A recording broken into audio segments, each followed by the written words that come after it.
کشمیریوں کی منظم نسل کشی میں مصروف قاتل ہندوتوا دہشت گرد فوجیوں نے ضلع پلوامہ میں ایک اور نوجوان کو فرضی جھڑپ میں شہید کر دیا، جسے جمعرات سے آج تک شہید ہوئے نوجوانوں کی تعداد بڑھ کر 8 ہو چکی ہے۔ سفاق فوجیوں نے انعامات اور ترقی کی لالچ میں ضلع پلوامہ کے اونتی پورہ علاقے میں نوجوان کو تلاشی اور محاصرے کی کارروائی کے دوران فرضی جھڑپ میں شہید کر دیا۔ اس سے پہلے بھارتی درندوں نے پلوامہ، گاندربل اور کپواڑہ اضلاع میں 4 نوجوانوں کو شہید کر دیا تھا۔ رواں ماہ میں کشمیریوں کے قتل عام پر مامور بھارتی قابض فوجیوں نے 8 نوجوانوں کو شہید کر دیا ہے، جبکہ بھارتی فوج کی گولہ باری کے نتیجے میں کئی مکانات تباہ ہو چکے ہیں۔ بارامولہ ضلع کے سوپور قصبے میں بھارتی فوج کی سینٹرل ریزرو پولیس فورس کے کیمپ میں زبردست آگ بھڑک اٹھی۔ قابض حکام نے میڈیا کو بتایا ہے کہ سوپور قصبے کی اقبال مارکیٹ کے قریب واقع CRP کیمپ میں آگ لگنے سے متعلقہ عمارت کو نقصان پہنچا ہے۔ انہوں نے کہا ہے کہ آگ پر فوری طور پر قابو پا لیا گیا ہے، فوری طور پر کسی جانی نقصان کی اطلاع نہیں ملی۔ انہوں نے مزید کہا کہ آگ لگنے کی وجہ معلوم کی جا رہی ہے۔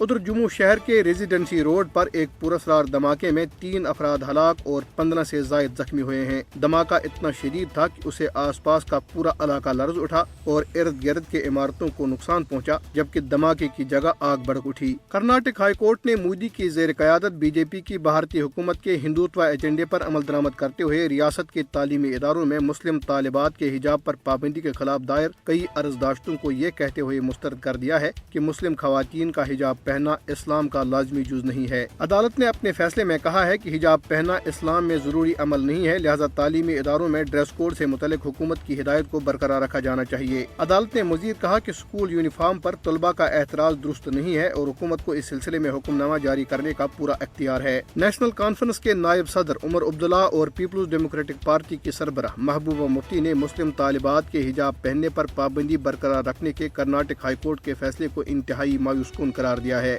عمر عبداللہ نے ایک بیان میں کہا کہ کرناٹک ہائی کورٹ کی جانب سے تعلیمی اداروں میں حجاب پر پابندی کو چیلنج کرنے والی تمام درخواستوں کو خارج کرنے کے فیصلے سے بہت مایوسی ہوئی ہے۔ پیپلز ڈیموکریٹک پارٹی کی صدر محبوبہ مفتی نے بیان میں کہا کہ کرناٹک ہائی کورٹ کا حجاب پر پابندی برقرار رکھنے کا فیصلہ انتہائی مایوس کن ہے۔ انہوں نے کہا کہ ایک طرف ہم خواتین کو با اختیار بنانے کی بات کرتے ہیں، لیکن دوسری طرف انہیں ان کے انتخاب کے بنیادی حق سے محروم رکھا جا رہا ہے۔ ادھر نیشنل کانفرنس نے غیر قانونی طور پر بھارت کے زیر قبضہ جموں کشمیر میں آزادی صحافت سے متعلق پریس کونسل آف انڈیا کی فیکٹ فائنڈنگ کمیٹی کے نتائج کو مقبوضہ علاقے میں بھارتی قابض انتظامیہ کی طرف سے صحافیوں اور صحافتی اداروں کے ساتھ روا رکھے جانے والے سلوک کے بارے میں مودی حکومت کے خلاف ایک فرد جرم قرار دیا ہے۔ ادھر بالی ووڈ کے ہدایت کار وویک اگنی ہوتری نے، جو اپنی مسلم دشمنی کے لیے مشہور ہیں، اپنی نئی فلم کشمیر فائلز کے ذریعے کشمیری پنڈتوں کے حوالے سے تقسیم کرنے والی بحث چھیڑ دی ہے۔ یہ فلم 32 سال قبل وادی کشمیر سے پنڈتوں کی نقل مکانی کی وجوہات کے بارے میں مبالغہ آمیز دعوے کرنے کی وجہ سے زیر بحث ہے۔